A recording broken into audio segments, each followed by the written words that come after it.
అప్పుల బాధలు వెంటాడుతున్నాయా? అయితే 6 JVR వారి జాతిరత్నాలు ధరించండి. వెల్కమ్ బ్యాక్ టు మనం టీవీ. నేను మీ పవన్ బెస్వాడ. జూన్ 27th ఆ రోజు రానే వచ్చింది. ప్రపంచవ్యాప్తంగా తెలుగు అభిమానులు, తెలుగు సినీ ప్రేమికులు ఎదురు చూస్తున్నటువంటి కన్నప్ప సినిమా విడుదలైంది. అయితే 26వ తారీఖు సాయంత్రమే ప్రీమియర్స్ పడ్డాయి. అంటే మిడ్ నైట్ ప్రీమియర్స్ పడ్డాయి. అక్కడ యుఎస్లో ఉన్నటువంటి అభిమానులు వారి వారి రివ్యూస్ను కూడా వ్యక్తపరచడం జరిగింది. సోషల్ మీడియాలో పోస్టులు చేయడం జరిగింది. ఆ స్క్రీన్ పైన ఉన్నటువంటి కన్నప్ప సినిమాకి సంబంధించిన కొన్ని విజువల్స్ని కూడా సోషల్ మీడియాలో షేర్ చేస్తున్నారు. వారి రివ్యూస్ని మిశ్రమ స్పందన అయితే వస్తుంది అభిమానుల దగ్గర నుంచి. ముఖ్యంగా మూవీకి సంబంధించి కొన్ని పాజిటివ్స్ ఉన్నాయి, నెగిటివ్స్ ఉన్నాయి. ఇప్పుడు అభిమానుల నుంచి మిశ్రమ స్పందన వస్తున్న నేపథ్యంలో మరి కన్నప్ప సినిమాకి పెట్టినటువంటి 200 కోట్ల భారీ బడ్జెట్ తిరిగి వసూలు అవుతుందా, లేదంటే స్టార్టింగ్ రోజు కాబట్టి బుకింగ్స్ భారీగా అయ్యాయా, రానున్న రోజుల్లో తగ్గిపోతాయా, లేదంటే సినిమా నిజంగానే బాగుందా ఏంటనేది ఒకసారి చర్చించుకుందాం. పాజిటివ్స్ ఏంటి, నెగిటివ్స్ ఏంటి? 200 కోట్ల భారీ బడ్జెట్ పాజిటివ్స్ ఒకసారి చూద్దాం కన్నప్ప సినిమాకి. ముఖ్యంగా మంచు ఫ్యామిలీ, అందులో కూడా మంచు విష్ణు, ఇది నా డ్రీమ్ ప్రాజెక్ట్ అంటూ కూడా మొదటి నుంచి చెప్పుకుంటూ వస్తున్నారు. డ్రీమ్ ప్రాజెక్టు తగ్గట్లుగానే భారీ బడ్జెట్తో దీన్ని రూపొందించడం జరిగింది. అటు తిరిగి ఇటు తిరిగి అంటే శ్రీరామదాసు, లేదంటే షిరిడి సాయి, ఇలాంటి సినిమాలు స్టార్ హీరోస్ చేస్తూ వచ్చారు. ఆదిపురుష్ లాంటి సినిమాలు స్టార్ హీరో ప్రభాస్ చేశారు, అంటే రామాయణానికి సంబంధించింది. ఇప్పుడు శివునికి సంబంధించింది గతంలో కూడా చాలామంది హీరోలు చేశారు, కానీ అవి ఓల్డ్ మూవీస్. ఇప్పటి ఆడియన్స్కి, ఇప్పటి జనరేషన్కి కన్నప్ప గురించి, అంటే శివునికి అత్యంత ప్రీతిపాత్రుడైనటువంటి భక్తుడైనటువంటి కన్నప్ప గురించి ఇప్పటి జనరేషన్కి తెలియపరిచేలా ఒక సినిమాని తన డ్రీమ్ ప్రాజెక్ట్గా ఎంచుకొని కన్నప్ప మూవీని డిజైన్ చేసుకొచ్చాడు మంచు విష్ణు. ఈ సినిమాని ఎంతలా నమ్మి చేశాడంటే, ఈ సినిమా తర్వాత ఇది హిట్ అయితే సినిమా ఇండస్ట్రీలో కొనసాగుతా, ఒకవేళ ఫట్ అయితే ఇంకా ఇండస్ట్రీనే వదిలి వెళ్ళిపోతా అనే రేంజ్లో మంచు విష్ణు తన కామెంట్స్ కూడా విన్నాం మనం సోషల్ మీడియాలో కావచ్చు, ప్రెస్ మీట్లలో కావచ్చు. దానికి తగ్గట్టుగానే మేకింగ్ కూడా జరిగింది. మహాభారత్ లాంటి సీరియల్స్ని తీర్చిదిద్దినటువంటి డైరెక్టర్ చేతిలో ఈ కన్నప్ప ప్రాజెక్ట్ను పెట్టడం జరిగింది. లాక్డౌన్ టైంలో కూడా దీనికి సంబంధించిన షూటింగ్ జరిగిందని చెప్పేసి జరిగింది. అయితే 200 కోట్ల భారీ బడ్జెట్ అని చెప్తున్నారు, కానీ ఇక్కడ మనం ముఖ్యంగా చర్చించుకోవాల్సింది ప్రభాస్ లాంటి స్టార్ హీరో ఉన్నారు, అక్షయ్ కుమార్ ఉన్నారు, మోహన్ లాల్ ఉన్నారు, కాజల్ లాంటి నటీమణులు ఉన్నారు. వీళ్ళందరూ కాకుండా వీళ్ళ ఫ్యామిలీ మెంబర్స్ కూడా, వీళ్ళ ఇద్దరు కూతుర్లు, కుమారుడు, వీళ్ళు కూడా ఈ సినిమాలో పాలు పంచుకోవడం జరిగింది తన డ్రీమ్ ప్రాజెక్ట్లో. అయితే star hero Prabhas without remuneration చేశారు. మోహన్ లాల్ లాంటి మంచు మోహన్ బాబు గారికి, అదేవిధంగా మోహన్ లాల్ గారికి వాళ్ళకిన్న సన్నిహిత్యం కావచ్చు, ఎప్పటి నుంచో ఇండస్ట్రీకి వారి సేవలు అందిస్తున్నారు కావచ్చు, వాళ్ళ ఫ్రెండ్షిప్ కొద్దీ వాళ్ళు వితౌట్ రెమ్యునరేషనే దీనిపైన వాళ్ళ యాక్టింగ్, అంటే వాళ్ళు చేసినటువంటి నటన వితౌట్ రెమ్యునరేషన్ ఈ సినిమాకి వారి సేవలు అందించారు. వాళ్ళ ఫ్యామిలీకి ఉన్న సాన్నిహిత్యాలు కావచ్చు, అవి కాకుండానే విజువల్ ఎఫెక్ట్స్కి అయితేనేమి, న్యూజిలాండ్లో షూటింగ్కి అయితేనేమి, ఇతర నటీనటులకు డబ్బులు రెమ్యునరేషన్ అయితేనేమి, ఇవన్నీ కలిపి మొత్తం 200 కోట్లు, ప్రీ ప్రొడక్షన్, పోస్ట్ ప్రొడక్షన్ అన్నీ కలిపి. సో విజువల్ వండర్గా దీన్ని తీర్చిదిద్దాం, సినిమా పైన మాకు నమ్మకం ఉందని చెప్పేసి మంచు విష్ణు దీనిపైన ప్రకటన చేయడం జరిగింది. ఓటీటీ కూడా నేను 15 days తర్వాత మాత్రమే ఈ సినిమాని ఓటీటీకి అమ్మడానికి నేను మాట్లాడతానని చెప్పడం జరిగింది. సో ఈ సినిమా మీద ఆయన ఎంత నమ్మకం పెట్టుకున్నాడో మనం ఒకసారి ఆలోచించవచ్చు.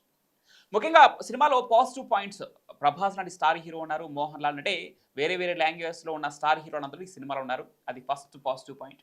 ఇంకోటి శివుడి మీద సినిమా, అంటే శివుడి యొక్క అత్యంత ప్రీతికరమైన భక్తుడు కన్నప్ప గురించి సినిమా కాబట్టి ఖచ్చితంగా సనాతన ధర్మం పైన సినిమా ఉంటుంది కాబట్టి శివుని లీలల గురించి, ఆ శివుడికి ఆ భక్త కన్నప్ప ఏ స్థాయి నుంచి ఎలా భక్త కన్నప్పగా మారాడు, శివుడికి ఇంత భక్తుడిగా ఎలా మారిపోయాడు అనే కథని ఇప్పుడు జనరేషన్ తీసుకున్నాడు కాబట్టి ఖచ్చితంగా స్టోరీ అయితే ఆడియన్స్కి కనెక్ట్ అయ్యే స్టోరీ. అంటే ఇప్పుడు సనాతన ధర్మం మన భారతదేశంలో ముఖ్యంగా హిందూ ఎక్కువగా ఉన్నటువంటి దేశం కాబట్టి ఖచ్చితంగా కనెక్ట్ అయ్యేటువంటి సినిమా. ప్రపంచవ్యాప్తంగా వేరే లాంగ్వేజ్లో కూడా ఇది చాలా బాగా కనెక్ట్ అవుతుందనే వార్తలు వస్తున్నాయి. సో దానికి తగ్గట్టు మ్యూజిక్ బాగుంది. శివ శివ శంకర అనే పాట ఇప్పటికే ఎంత ఫేమస్ అయిందో మీరు చూశారు. దాంతోపాటు ప్రభాస్ నటన కావచ్చు, ఇతరత్ర అంశాలు చాలా ఉన్నాయి, పాజిటివ్ అంశాలు. ఇవన్నీతో పాటు వేరే లాంగ్వేజ్లో కూడా తెలిసినటువంటి స్టార్ హీరోలు ఉన్నారు కాబట్టి ఆడియన్స్ని థియేటర్స్కి రప్పించేంత సత్తా ఈ సినిమాకు ఉంది. ఇకపోతే ఈ థియేటర్లో మైనస్ పాయింట్స్ గురించి కూడా మాట్లాడుకోవాల్సిన అవసరం ఉంది. ఎందుకంటే మంచు విష్ణు తన డ్రీమ్ ప్రాజెక్ట్లో తనే లీడ్ రోల్గా నటించాడు. కానీ ఇక్కడ అత్యంత నెగిటివ్ పాయింట్ కూడా మంచు ఫ్యామిలీ అనే ఒక వార్త వినపడుతుంది. సరే, సినిమా బయటకు వచ్చేసింది, మిశ్రమ స్పందన వస్తుంది, అంటే డివైడ్ టాక్ వస్తుంది. మరి చూడాలి, ఈ రోజు ఈవినింగ్ కానీ రేపు మార్నింగ్ కానీ టాక్ పాజిటివ్గా మారే అవకాశం ఉండొచ్చు, చెప్పలేం. సినిమా ఇంకా భారీ కలెక్షన్స్ రాబట్టచ్చు.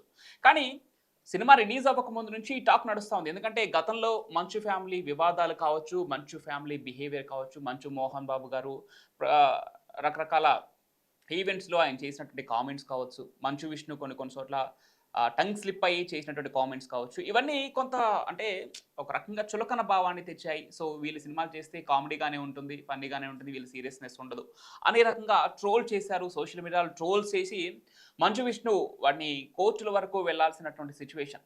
అయితే తన డ్రీమ్ ప్రాజెక్ట్గా ఎన్నుకున్న 200 కోట్ల భారీ బడ్జెట్తో తీస్తున్న కన్నప్ప సినిమా పై కూడా ముఖ్యంగా ట్రోలర్స్ తమ టాలెంట్ చూపించేశారు. అప్పుడు కూడా మంచు విష్ణు దాన్ని కోర్టులో కేసు వేశారు. షూటింగ్ జరుగుతున్న సినిమాపై ఇలా నెగిటివ్ ప్రచారం చేస్తే ఊరుకోబోం, దీనిపైన ఖచ్చితంగా యాక్షన్ తీసుకుంటామని చెప్పి కూడా ఆయన చెప్పడం జరిగింది. సో ఆ తర్వాత ట్రోల్స్ కొంత ఆగాయి. ఈరోజు ఫస్ట్ డే కలెక్షన్స్లో కూడా ఎక్కువగా ట్రోలర్సే ఎక్కువగా బుకింగ్స్ చేసుకున్నారు.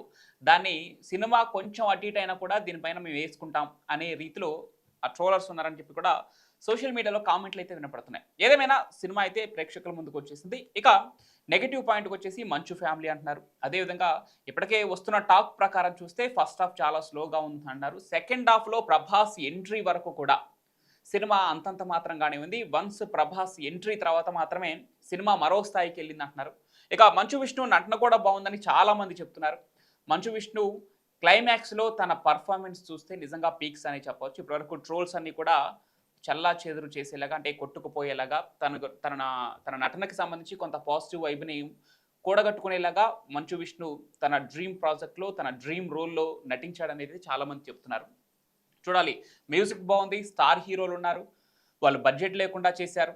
అదేవిధంగా సనాతన ధర్మం, శివుని భక్తుడు మంచు విష్ణు తన డ్రీమ్ ప్రాజెక్ట్గా మంచి విజువల్ వండర్గా దీన్ని తీర్చిదిద్దారు. మహాభారత నాటి సీరియల్ తెరకెక్కించినటువంటి డైరెక్టర్ దీనికి డైరెక్టర్గా పనిచేశారు కాబట్టి సో అవి పాజిటివ్ పాయింట్స్. ఇక నెగిటివ్ ఫ్యామిలీస్, మంచు ఫ్యామిలీకి సంబంధించినటువంటి వివాదాలు కావచ్చు, ఈ సినిమాపై ముందుగానే మరొక విషయం మీకు నెగిటివ్ పాయింట్ ఎక్కడ తగిలిందంటే, సినిమా ఇంకొక 20 రోజుల్లో రిలీజ్ అనగా దీని హార్డ్ డిస్క్ కనపడకుండా పోయింది. హార్డ్ డిస్క్ని దొంగిలించారని చెప్పి కూడా ఒక వార్త బయటకు వచ్చింది. మరి ఇది పబ్లిసిటీ స్టంట్ అని కూడా కొంతమంది అన్నారు. కానీ పబ్లిసిటీ స్టంట్ అంటే ఇంత భారీ బడ్జెట్తో రూపొందించిన సినిమా హార్డ్ డిస్క్ని ఒక డిటిడిసి కొరియర్ ద్వారా మీరు ఎలాగా పంపిస్తారని చెప్పేసి అలా కూడా మంచు విష్ణు ట్రోల్ చేశారు.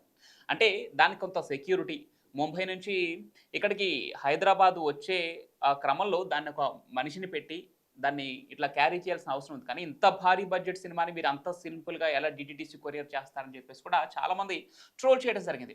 అయితే కొంతమంది దీన్ని కొట్టిపారేశారు, ఇది పబ్లిసిటీ స్టంట్, ఈ సినిమాకి ప్రమోషన్స్ ఎక్కువగా లేవు కాబట్టి ఇంత భారీ బడ్జెట్ వసూళ్లు రాబట్టాలంటే ఈ మాత్రం పబ్లిసిటీ చేయాలి, నెగిటివ్ ఆర్ పాజిటివ్ అని చెప్పేసి ఇలా కూడా చేశారంటున్నారు. ఏదేమైనా సినిమా అయితే బయటకు వచ్చేసింది, మిశ్రమ స్పందన వస్తుంది. చూడాలి, ఈరోజు ఈవినింగ్ కానీ పూర్తి టాక్ అయితే బయటకు వచ్చే ఛాన్సెస్ ఉన్నాయి. పక్కగా ఇలాంటి సినిమా అందరికీ రీచ్ అవ్వాలని కోరుకుందాం. నిజంగా భక్త కన్నప్ప లాంటి గొప్ప భక్తుడి జీవిత సారాంశం అందరికీ తెలియాలని కోరుకుందాం.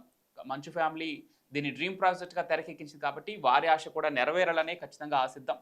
చూద్దాం మరి ఇంకా రాబోయే రోజుల్లో దీని కలెక్షన్స్ ఎంత రాబోతున్నాయి ఏంటని. ఇంకొకటి ఇక్కడ బ్రేకింగ్ పాయింట్ ఏంటంటే, మంచు మనోజ్ కూడా ఈ సినిమాపై స్పందించడం జరిగింది.